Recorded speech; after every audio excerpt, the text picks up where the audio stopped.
ഒരു മാപ്പ് ചോദിക്കലിന്റെ വാർത്തയാണ്. കഴിഞ്ഞ ദിവസം കേന്ദ്രമന്ത്രി ശോഭാ കരന്തലജെ ഒരു പ്രസ്താവന നടത്തിയിരുന്നു. അതായത് തമിഴ്നാട്ടിൽ നിന്നുള്ളവർ കർണാടകയിൽ വന്ന് ബോംബ് സ്ഫോടനം നടത്തുന്നു, കേരളത്തിൽ നിന്നുള്ളവർ ആസിഡ് അറ്റാക്ക് നടത്തുന്നു. അത് ഈ കൃഷ്ണഗിരി ഫോറസ്റ്റിലാണ് കഴിഞ്ഞ ഈ മാർച്ച് 1-ാം തീയതി രാമേശ്വരം കഫേയിലുണ്ടായ സ്ഫോടനവുമായി ബന്ധപ്പെട്ട പ്രതി ട്രെയിൻ ചെയ്യപ്പെട്ടത് എന്ന വാർത്തയുടെ അടിസ്ഥാനത്തിലാണ് താൻ പറഞ്ഞത്. അതിൽ ഖേദിക്കുന്നു, മാപ്പ് ചോദിക്കുന്നുവെന്നാണ് ശോഭാ കരന്തലജെ ഇപ്പോൾ പറഞ്ഞിരിക്കുന്നത്. അപ്പോഴും കേരളത്തിന്റെ കാര്യത്തിൽ ഒരു തിരിഞ്ഞുനോട്ടം ഉണ്ടായിട്ടില്ല. അതെന്തുകൊണ്ടാണെന്ന് അറിയില്ല. പക്ഷേ തമിഴ്നാട് മുഖ്യമന്ത്രി MK സ്റ്റാലിനെ രൂക്ഷമായി വിമർശിച്ചിട്ടുമുണ്ട്. എന്ന് പറഞ്ഞാൽ സ്റ്റാലിൻ്റെ ഈ പറയുന്ന ധാരണകൾ, ഇലക്ഷൻ ധാരണകൾ തീവ്രവാദ പ്രവർത്തനം കൂട്ടി എന്നൊക്കെ പറയുകയാണ്. ഈ പറഞ്ഞ കേന്ദ്രമന്ത്രി ആണെന്ന് പോലും ഓർക്കാതെയുള്ള ഈ വിടുവായത്തരങ്ങൾ. മനേഷ് മൂർത്തി എഴുതണം. മനേഷ്, രണ്ട് സംസ്ഥാനങ്ങളെപ്പറ്റി നട്ടാൽ കുരുക്കാത്ത പച്ച നുണ, അല്ലെങ്കിൽ ഒന്നാന്തരം മര്യാദയോട് പറയുന്നു. അതിലൊരു സംസ്ഥാനത്തോട് മാത്രം അതിൽ ക്ഷമ ചോദിക്കുന്നു. അതിൻ്റെ യുക്തി എന്താണ് മനേഷ്?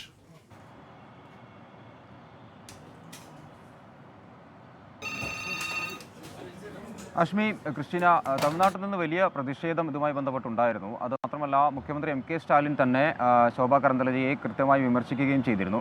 ഇതിൻ്റെ അടിസ്ഥാനത്തിൽ കൂടിയാണ് ഇപ്പോൾ ഒരു മാപ്പപേക്ഷ, ഫേസ്ബുക്കിലാണ് അവർ മാപ്പപേക്ഷ അല്ലെങ്കിൽ തമിഴ്നാട് ജനങ്ങളോട് മാപ്പ് ചോദിക്കുന്നു എന്നുള്ളതാണ് പറയുന്നത്.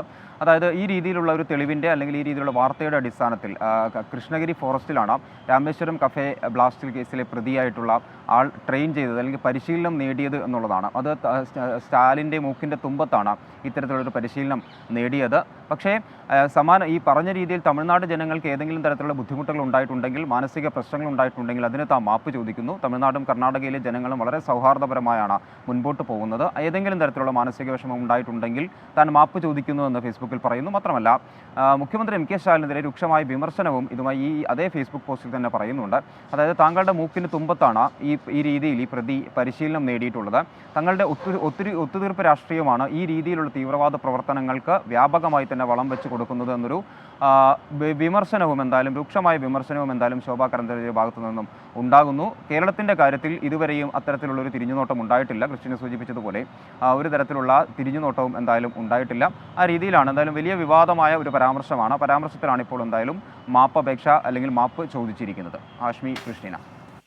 അപ്പോൾ ഒന്നാം തരം കൊടിയ വെറുപ്പ് വിദ്വേഷമൊക്കെ പറയുകയായിരുന്നു ഒരു കേന്ദ്രമന്ത്രി, BJPയുടെ ഒരു സ്ഥാനാർത്ഥി ശോഭാ കരന്തലജെ. അവർ മുമ്പും ഇത്തരത്തിലുള്ള വാവിട്ട വാക്കുകൾ കൊണ്ടോ വിടുവായത്തരങ്ങൾ കൊണ്ടോ ശ്രദ്ധേയായ വ്യക്തി കൂടിയാണ്. തമിഴ്നാടിനോട് എന്തായാലും മാപ്പ് പറയുന്നു. അവിടെ തെരഞ്ഞെടുപ്പിൽ പണിവാളും എന്ന് തിരിച്ചറിവുകൊണ്ടാകാം കേരളത്തോടു കൂടി പറഞ്ഞ വസ്തുതാവിരുദ്ധത മാപ്പൊന്നും പറയണ്ട, പക്ഷേ ആ വസ്തുതാവിരുദ്ധമായ വാദങ്ങൾ പിൻവലിക്കണം എന്നൊരു മലയാളി എന്നുള്ള രീതിയിൽ ആവശ്യപ്പെടുകയുമാണ്. ഇപ്പോൾ ഈ എക്സിൽ വന്ന പോസ്റ്റിൽ പറഞ്ഞിരിക്കുന്നത് തമിഴ് മക്കള് വർഷങ്ങളോളം കർണാടകയുമായി നല്ല ബന്ധം പുലർത്തുന്നവരാണ്. കാരണം അവരുടെ സേവനങ്ങൾ കർണാടക സംസ്ഥാനം ഉപയോഗിക്കുന്നുണ്ട്.